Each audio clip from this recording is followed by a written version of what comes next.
The contrast between biblical prophecy and present reality continues in Isaiah's next chapter. Strangers shall stand and feed your flocks, and the sons of the foreigner shall be your plowmen and your vine dressers. Arab Israelis form the backbone of the servant class in Israel today, but that's not what the prophet is talking about, for he continues.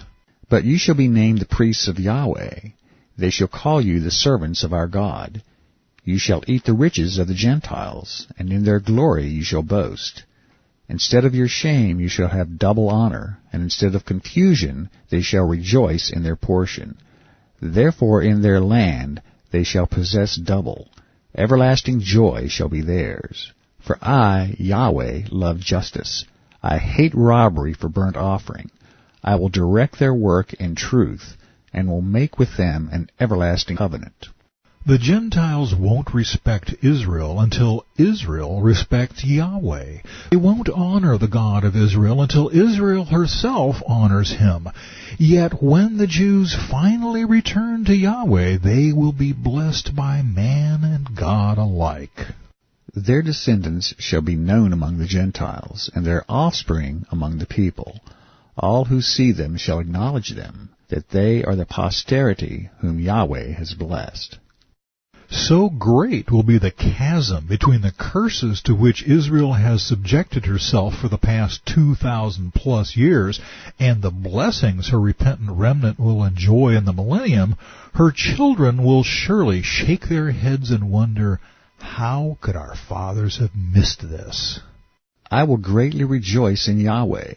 My soul shall be joyful in my God, for he has clothed me with the garments of salvation. He has covered me with the robe of righteousness, as a bridegroom decks herself with ornaments, and as a bride adorns herself with her jewels. For as the earth brings forth its bud, as the garden causes the things that are sown in it to spring forth, so the Lord Yahweh will cause righteousness and praise to spring forth before all the nations. Isaiah 61, 5-11. No honest Jew today can claim that these verses are a reality in the life of his people, but they will be. A few chapters later, Isaiah continues the theme. Rejoice with Jerusalem, and be glad with her, all you who love her. Rejoice for joy with her, all you who mourn for her, that you may feed and be satisfied with the consolation of her bosom, that you may drink deeply and be delighted with the abundance of her glory. Those of us who love Jerusalem and mourn for her plight will have ample reason to rejoice when the King graces her with glory. For thus says Yahweh, Behold, I will extend peace to her like a river, and the glory of the Gentiles like a flowing stream. Then you shall feed, on her sides shall you be carried, and be dandled on her knees. As one whom his mother comforts, so I will comfort you, and you shall be comforted in Jerusalem. When you see this, your heart shall rejoice, and your bones shall flourish like grass.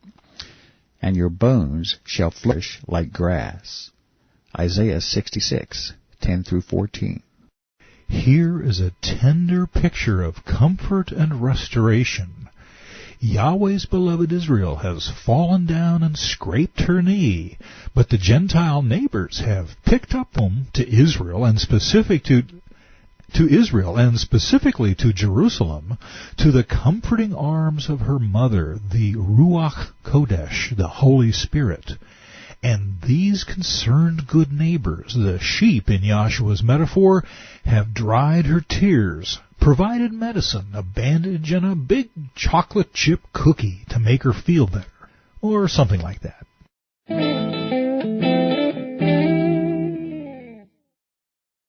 Isaiah spoke of peace like a river flowing to Jerusalem, and the glory of the Gentiles gushing like a stream to Israel. Apparently, Zion will return the favor. It's hinted at by the psalmist. There is a river whose streams shall make glad the city of God, the holy place of the tabernacle of the Most High. Psalm 46:4. It's only a metaphor, you may be thinking, a picture of Yahweh's blessing being poured out on the millennial world from his holy temple. It is that, no doubt, but I believe it also refers to a literal river that will flow from the future temple. As a matter of fact, Zechariah describes it. In that day it shall be that living waters shall flow from Jerusalem, half of them toward the eastern sea, and half of them toward the western sea. In both summer and winter it shall occur. And Yahweh shall be king over all the earth. In that day it shall be, Yahweh is one, and his name one. Zechariah 14:8 and 9. Needless to say, there is no such river at the present time. It is obvious that for this to be true, there will have to be major geological changes in the substructure of the land, or Yahweh will have to provide an ongoing miracle. It may be a little of both. We have already seen that immediately before the end of the tribulation, the greatest earthquake in history occurred, beginning near Jerusalem and working its way through the tectonic regions of the earth, leveling mountains and submerging islands. So it's a reasonably safe assumption that the structure of the earth's crust is no longer precisely what it used to be. Zechariah's prophecy speaks of a river flowing in two directions from Jerusalem, west toward the Mediterranean and east toward the Dead Sea. This is not some seasonal flash flood affair either. He specifically states that these will be year-round rivers, and it's fascinating that he connects the formation of these new rivers with the ascension of Yahweh, Yahshua, who is pointedly described as one to the throne of earth. To find out why, as if we couldn't guess, we need to flip back to Ezekiel. He was shown a detailed vision describing the worship and geography of the millennial kingdom, a lengthy passage we'll study in our next chapter. We pick up the narrative as an angel shows Zeke around the new temple. Then he brought me back to the door of the temple, and there was water flowing from under the threshold of the temple toward the east. For the front of the temple faced east. The water was flowing from under the right side of the temple, south of the altar. He brought me out by the way of the north gate, and led me around to the outside of the outer gateway that faces east, and there was water running out on the right side. Ezekiel 47:1 and 2. This is no metaphor. The description is specific and detailed. Ezekiel is being shown the source of the river that runs east toward the Dead Sea. The water flows from beneath the temple, originating from the south side and then turning to flow eastward. If the millennial temple is within a half a mile of where Solomon placed T1, then water flowing from that area would naturally drain into the Kidron Valley on the east side of the Temple Mount, emptying into the Hinnom Valley on the south. From there it would flow eastward toward the Jordan Valley, then south to the Dead Sea. The defeat of death itself is being pictured. The Hinnom Valley, you see, was the prototype for the Jewish conception of hell. In the bad old days, the inhabitants of the area sacrificed children to the Canaanite god Molech in this place. And in later times, the valley, also known as Gehinnom or Gehenna, became Jerusalem's city dump. Trash fires burned here perpetually, making it an apt and ready metaphor for the fires of hell. As we shall see presently, the water that will flow from beneath the temple will heal whatever it touches, bringing life and bounty with it wherever it runs, including its ultimate destination, the Dead Sea. I think they're going to have to rename it. The river is thus a potent portrait of the salvation provided by Yahshua, who once said, "Whoever drinks of the water that I shall give him will never thirst, but the water that I shall give him will become in him a fountain of water springing up into everlasting life." John 4:14. On the other hand, if you'll recall, the Mount of Olives was split in two when Yahshua returned, creating a big east-to-west valley through the middle of it. Depending on the elevation of the valley floor, this could easily form the channel of the new eastward river, bypassing the valley of Hinnom altogether. The Mount of Olives is in the right location, east of the Temple Mount on the far side of the brook of Kidron. But this only makes the picture more stunning. Christ's salvation doesn't flow through hell. Those who chose to go there won't benefit from the living water that courses everywhere else. Ezekiel wasn't nearly done. And when the man went out to the east with the line in his hand, he measured 1,000 cubits. About 500 yards. And he brought me through the waters. The water came up to my ankles. Again he measured 1,000 and brought me through the waters. The water came up to my knees. Again he measured 1,000 and brought me through. The water came to my waist. Again he measured 1,000, and it was a river that I could not cross, for the water was too deep, water in which one must swim, a river that could not be crossed. The stream started as a rivulet, but before it had gone 1.25 miles, it had grown into a rushing river. It is not clear whether this is due to new springs feeding the stream as it made its way downhill, or due to a creative miracle on the part of Yahweh. Either way, I'm impressed. In that part of the world, a river big enough to swim in is miraculous any way you slice it.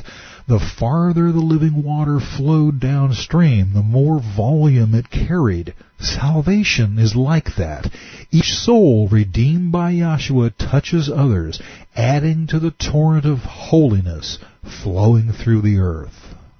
He said to me, Son of man, have you seen this? In other words, this is important, Zeke. Pay attention. Then he brought me and returned me to the bank of the river. When I returned there, along the bank of the river were very many trees on one side and the other. Then he said to me, This water flows toward the eastern region, goes down into the valley, and enters the Dead Sea. When it reaches the sea, its waters are healed. And it shall be that every living thing that moves, wherever the rivers go, will live. There will be a very great multitude of fish, because these waters go there. For they will be healed, and everything will live wherever the river goes. It shall be that fishermen will stand by it, from En-Gedi, that's near the middle of the western shoreline, to En-Eglaim, farther north near Qumran. They will be places for spreading their nets. Their fish will be the same kinds as the fish of the great sea, that is, the Mediterranean, exceedingly many. But its swamps and marshes will not be healed. They will be given over to salt. Along the bank of the river, on this side and that, will grow all kinds of trees used for food. Their leaves will not wither, and their fruit will not fail.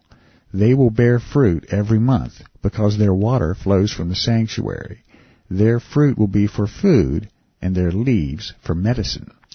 Ezekiel 47:3-12. Trees?